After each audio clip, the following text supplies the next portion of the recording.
আমার শ্বশুরবাড়িতে যখন আমার আব্বু আম্মু বেড়াতে আসে তখন আমার এত আনন্দ লাগে যেটা বলে বোঝাতে পারবো না।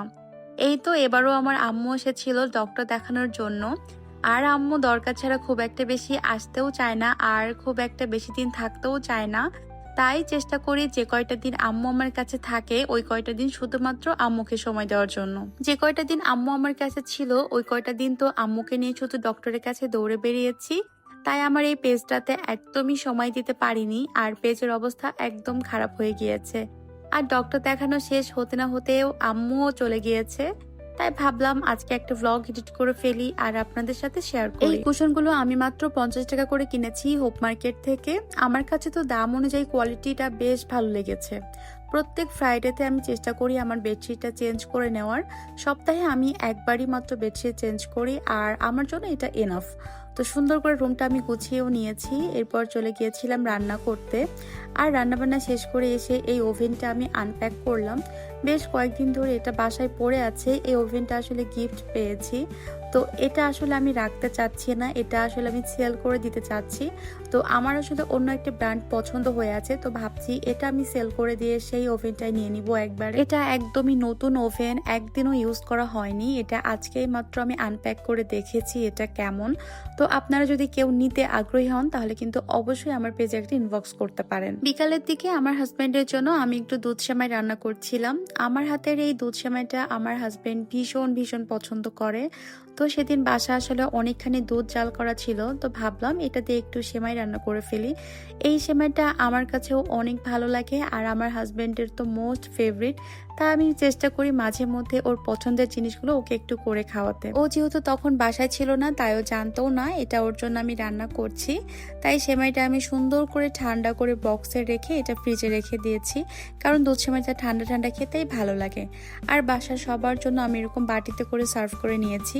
রাতে ও যখন বাসায় এসে দেখেছে ওর জন্য আমি এটা রান্না করেছি, ও তো ভীষণ খুশি হয়েছে। আমার কাছে মনে হয় যে কোনো সম্পর্কে এরকম ছোট ছোট কিছু এফোর্টস দিলে সম্পর্কটা আরো অনেক বেশি সুন্দর হয়ে যায়।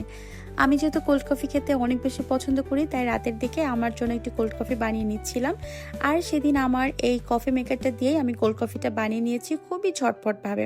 দেখুন কি সুন্দরভাবে ফোম ক্রিয়েট হয়েছে।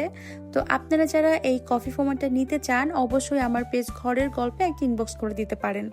আর এটাতে কিন্তু অনেক বেশি ডিসকাউন্ট চলছে, অনেক কম প্রাইসে এটা পেয়ে যাবেন। বেশ কিছুদিন হলো আমাদের বাসায় আমার দাদি শাশুড়ি বেড়াতে এসেছে। তো তার চুলগুলো আসলে সবই প্রায় পেকে গিয়েছে আর এরকম সাদা চুল দেখতে আমার একদমই ভালো লাগে না। তাই আমি দাদিকে বললাম চলো তোমার মাথায় একটু মেহেদি দিয়ে দিই। তো আমি প্যাকেটের গুঁড়া মেহেদিটা একটু পানির সাথে মিক্স করে সুন্দর করে দাদির মাথায় দিয়ে দিয়েছি। আর এখন আসলে চুলগুলো দেখতে অনেক বেশি সুন্দর লাগছে। নেক্সটে কোনো একদিন দেখাবো কেমন হয়েছে।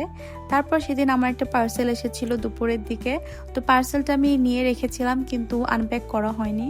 তো রাতের দিকে আমি একটু শাড়ি পরেছিলাম আর এই শাড়িটা আমার আম্মুর শাড়ি, অনেক আগের শাড়ি, দেখেই বোঝা যাচ্ছে। ল্যাম্পশেডটা আমি নিয়ে রেখেছিলাম কিন্তু আনপ্যাক করা হয়েছিল না, তাই তখন আমি ল্যাম্পশেডটা আনপ্যাক করে নিলাম। এই ল্যাম্পশেডটা যদিও অনেক বেশি কমন, তারপরেও এটা আসলে আমার কাছে অনেক ভালো লাগে তাই এটা আমি নিয়েছি। আর ওরা এটার সাথে একটা ওয়ার্ম কালারের লাইটও প্রোভাইড করেছিল যেটা দেখে অনেক বেশি ভালো লেগেছিল। তারপর আমার হাজবেন্ড যখন বাসায় এসেছিল তখনও আমার জন্য রজনীগন্ধা এনেছিল। রজনীগন্ধা ফুল আমার সব থেকে প্রিয় ফুল, এটা আমার খুব ভালো লাগে। তাই যখন এরকম ফুল দেখে আসলে মনটাই ভালো হয়ে যায়। তাই রাতের দিকে ফুলগুলো আমি একটু সাইজ করে কেটে সুন্দর করে একটু পানিতে দিয়ে রাখছিলাম। আর রজনীগন্ধা যে কদিন আসলে রুমের মধ্যে থাকে এত ভালো লাগে, মনটা ফুরফুরা লাগে। যখনই রুমে ঢোকা হয় সুন্দর একটা স্মেল পাওয়া যায় যেটার জন্য অনেক বেশি ভালো লাগে কাজ করে। আমার দেবর সেদিন আমার জন্য একটু আইসক্রিম এনেছিল। আগে আমি অনেক বেশি আইসক্রিম লাভার ছিলাম কিন্তু এখন আমার অতটাও ভালো লাগে না, তো এই ডিসকাউন্টটা এনেছিল। আর এটাতে এত বেশি চকলেট যে এটা আমি আসলে খেয়ে আর শেষ করতে পারছিলাম না। এখন আর অত বেশি ভালো লাগে না আইসক্রিম, তারপরও মাঝে মধ্যে আসলে খাওয়া হয়।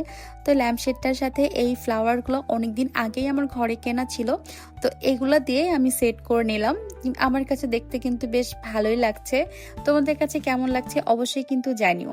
আজকের মতো ভিডিওটা এখানেই শেষ করছি, দেখা হবে নেক্সট কোনো ভিডিওতে। সবাই ভালো থেকো, সুস্থ থেকো, আল্লাহ হাফেজ।